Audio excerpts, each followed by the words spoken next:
Yeah, I think it's part of it is about admitting weakness, and Right. part of the reason why we need a culture of free speech is because Certainly. it's very people already have many, many incentives to lie, um, and therefore you have to give them as much freedom to tell the truth as the truth as they see it. It's not the capital T truth because they probably don't know what that is, Right. but the to tell the truth as they see it, so that you at least get some truth coming out of there, because almost everything else mitigates in favor of lying. At work, you've got to lie because you can't tell your boss you hate him. You can't tell him you think your job sucks. You can't go around saying your company is, what your company does is load of bollocks. You've got to toe the line, because your livelihood is dependent on it. You can't tell your girlfriend she looks fat. You've got to. You need to. You need to tell certain lies or lie by omission in order to have a functioning life and have in order to preserve certain relationships. Although it's Right. never the ideal, I feel that real intimacy is dependent on absolute radical honesty, but that can be Yeah. quite painful. So maybe deeper relationships, a relationship in which you can tell your girlfriend she's fat, and I tend to think it is, but Yeah. everything, almost everything mitigates in favor of lying because we are social creatures. Mhm. And therefore, truth telling is a rare and incredibly valuable thing.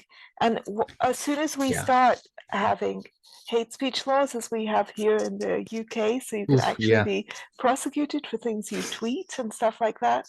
As soon as you have hate speech laws, as soon as you start demonizing people for thinking aloud and expressing opinions. Demonize the opinions all you like if you think the opinions are really bad, but when you're condemning the whole person, then you're just encouraging them to self-censor. Um, Right. and when you have kind of cancel culture and guilt by association, all of those things are just more things in the balance towards lying. And it's not that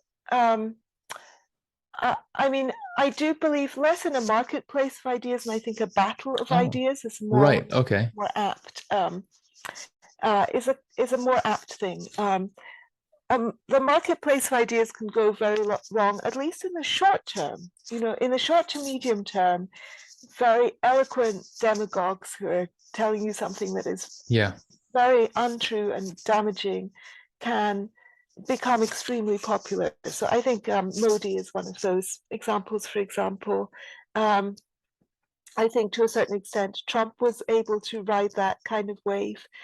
Speech can be very, very harmful, um, but also it's our only chance of progressing closer towards Certainly. a more less ignorance and less wickedness. And that has definitely happened if you take the big picture view. If you take the big picture view, we no longer burn witches. Right. And it's okay to say there is no God and you won't have your head chopped off. And those things are absolutely related. The Right. morality and the ability to speak truth are related. Um, Absolutely. and No. it's worth putting up with some people saying bad things and some major setbacks. I mean, Right.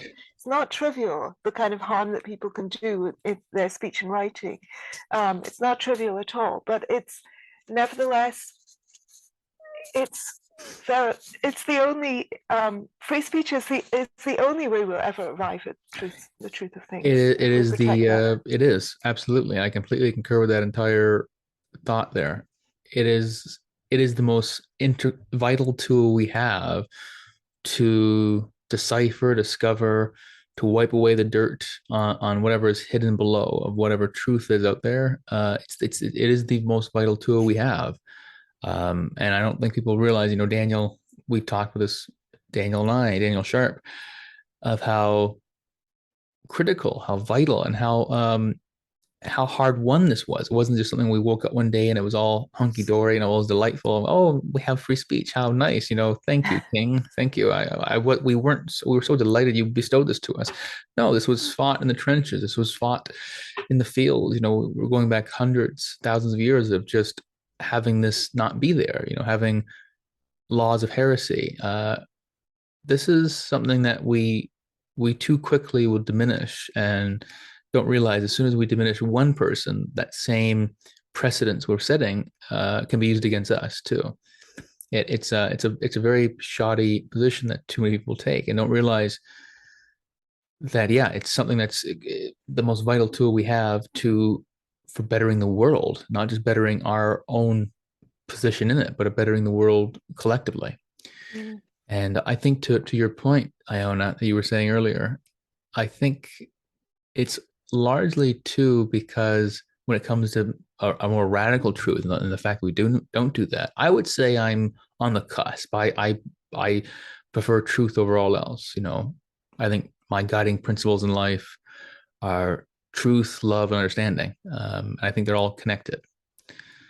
I would say I think it's because we place too much emphasis socially, too much emphasis on reputation versus character or integrity. Mm-hmm. Yeah.